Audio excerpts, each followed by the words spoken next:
ang mga himalang nagpapakita ng kapangyarihan ng Diyos. Ika-4 na kabanata. Nagtanong si Moises, "Paano po kung hindi maniwala sa akin ang mga Israelita o makinig sa sasabihin ko? Baka sabihin nila na hindi kayo nagpakita sa akin." Sinabi sa kanya ng Panginoon, "Ano iyang hawak mo?" Sumagot si Moises, "Baston po." Sinabi ng Panginoon, "Ihagis mo sa lupa." Kaya inihagis ni Moises ang baston at naging ahas ito. Natakot si Moises, kaya napatakbo siya. Sinabi sa kanya ng Panginoon, "Hulihin mo ito sa buntot." Kaya hinuli ito ni Moises at muling naging baston. Sinabi ng Panginoon, "Gawin mo ang himalang ito para maniwala sila na ako ang Panginoon, ang Diyos ng mga ninuno nilang sina Abraham, Isaac at Jacob ay nagpakita sa iyo." Sinabi pa ng Panginoon, "Ilagay mo ang kamay mo sa loob ng damit mo." Sinunod ito ni Moises, at nang ilabas niya ang kanyang kamay, namuti ito, dahil tinubuan ng isang malubhang sakit sa balat. Sinabi ng Panginoon, "Muli mong ilagay ang kamay mo sa loob ng iyong damit." Sinunod ito ni Moises, at nang ilabas niya ito, maayos na muli ito, katulad ng ibang bahagi ng kanyang katawan.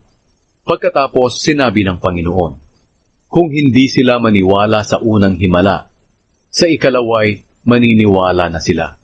Pero kung hindi pa rin sila maniwala sa iyo pagkatapos ng dalawang himala, kumuha ka ng tubig sa ilog ng Nilo, at ibuhos mo ito sa tuyong lupa, at magiging dugo ito."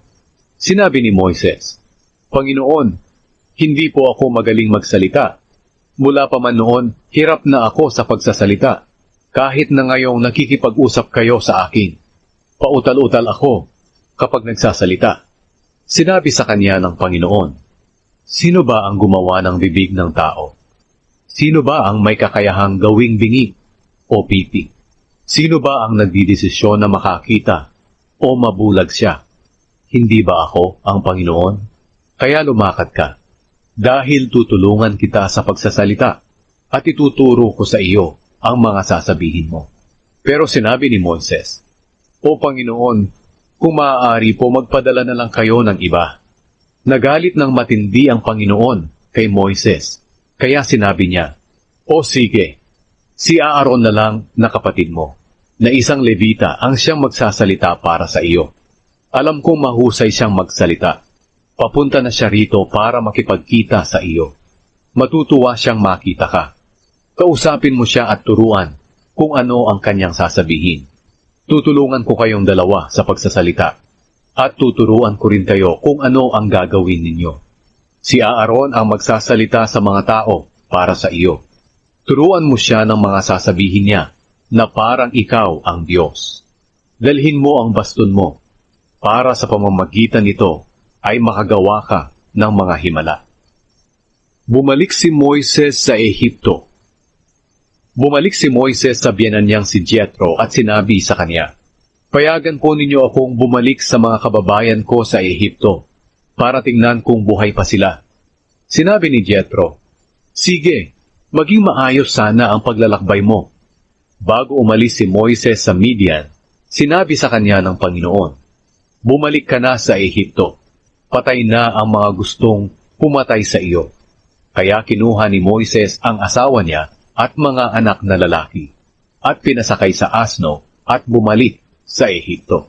Dinala rin niya ang baston na ipinapadala sa kanya ng Panginoon. Sinabi ng Panginoon kay Moises, "Pagdating mo sa Ehipto, gawin mo sa harapan ng Paraon ang lahat ng himalang ipinapagawa ko sa iyo. Binigyan kita ng kapangyarihang gawin iyan, pero patitigasin ko ang puso ng hari para hindi niya payagang umalis ang mga Israelita. Pagkatapos sabihin mo sa kanya, sinabi ng Panginoon na itinuturing ko ang Israel na panganay kong anak na lalaki.